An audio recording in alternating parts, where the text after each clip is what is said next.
नमस्कार दोस्तों इस पोस्ट में बात करेंगे चातुर्मास की।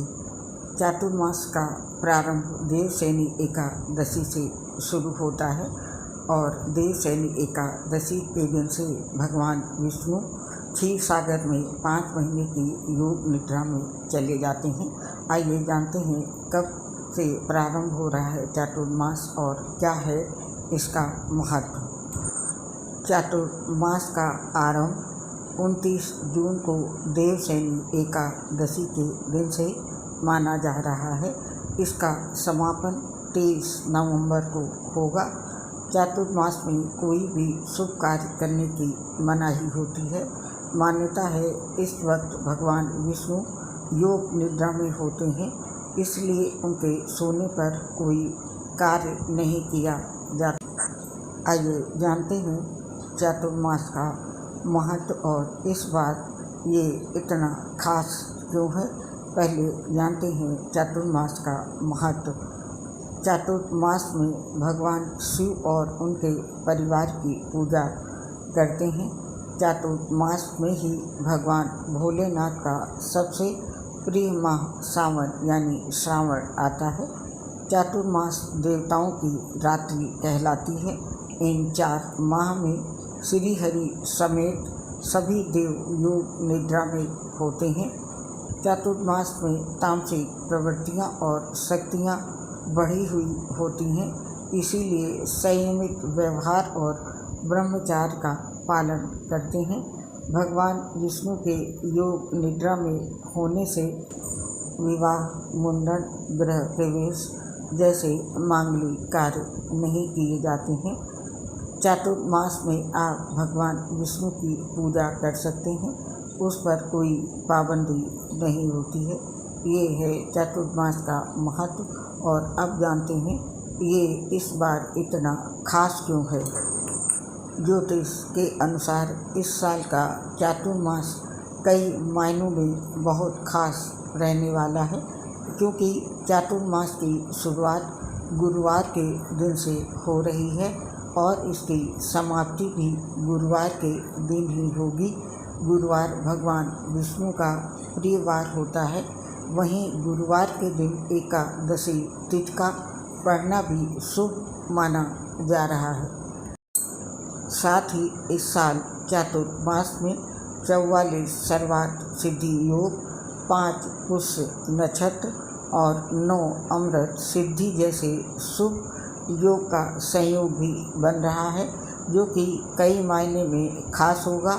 इस शुभ योग में किए गए कार्य सफल और शुभ माने जाते हैं। हालांकि चातुर्मास में मांगलिक कार्यों पर रोक रहती है, लेकिन व्रत, पूजा, ध्यान, तप, साधना, सेवा, सत्संग और तीर्थ आदि के लिए चातुर्मास के समय को बहुत ही पुण्यदायी माना जाता है। इसलिए इस साल चातुर्मास बहुत ही खास होने वाला है। चातुर्मास में जहाँ कुछ कार्य करने की मनाही होती है, वहीं कुछ शुभ कार्य चातुर्मास में अवश्य करने चाहिए। शास्त्रों के मुताबिक चातुर्मास में व्रत, साधना, जप, तप, ध्यान, पवित्र नदियों में स्नान, दान, पत्तल पर भोजन करना शुभ फलदायक बताया गया है। साथ ही इस मास में धार्मिक कार्य करने का दोगुना फल प्राप्त होता है और भगवान विष्णु का आशीर्वाद हमेशा बना रहता है। और चातुर्मास के 4 महीनों में नारियल, केला, चावल, गेहूँ, दही, गाय का दूध, आम, कटहल, समुद्री नमक का सेवन किया जा सकता है। पीपल का पेड़ चातुर्मास के दौरान लगाना चाहिए। साथ ही उसकी प्रतिदिन पूजा भी करनी चाहिए। चातुर्मास के दौरान भगवान विष्णु के साथ माता लक्ष्मी, भगवान शिव और माता पार्वती, पितृदेव भगवान गणेश की पूजा अर्चना सुबह शाम करनी चाहिए।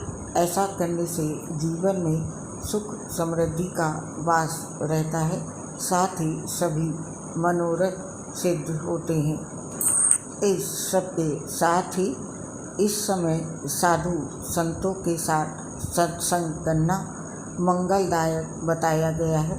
साथ ही मान्यता है ऐसा करने से मन को शांति मिलती है और चातुर्मास में समय समय पर ब्राह्मणों को ससम्मान भोजन करवाना चाहिए, साथ ही दान करना चाहिए। और अब जानते हैं चतुर्मास में कौन से काम नहीं करने चाहिए। चतुर्मास के बीच में ही श्रावण मास महीना पड़ता है। इस महीने पालक या पत्तेदार सब्जियों से परहेज करना चाहिए। साथ ही इसके बाद भाद्रपद में दही, अश्विन में दूध और कार्तिक मास में लहसुन प्याज का त्याग करना चाहिए। चतुर्मास में कोई भी मांगलिक कार्य करने की मनाही होती है। साथ ही इस 4 महीनों में बाल और दाढ़ी भी कटवाने से बचना चाहिए, क्योंकि ऐसा करने से दरिद्रता जीवन में आ सकती है। विष्णु पुराण के अनुसार चतुर्मास में तुलसी के पत्ते नहीं तोड़ने चाहिए। मान्यता है कि तुलसी का संबंध भगवान विष्णु से है। तुलसी का अपमान करने से भगवान खुद नाराज होते हैं। इस माह में शरीर में तेल नहीं लगाना चाहिए। मान्यता है ऐसा करने से धन की हानि होती है और चतुर्मास में इन सब कामों के साथ साथ ये काम भी नहीं करने चाहिए। चतुर्मास में किसी पात्र में भोजन न करके पत्थर पर भोजन करना चाहिए। साथ ही इस दौरान केवल एक समय भोजन करें। चतुर्मास में तुलसी पौधे की पूजा जरूर करें और संध्या में घी का दीपक जलाएं।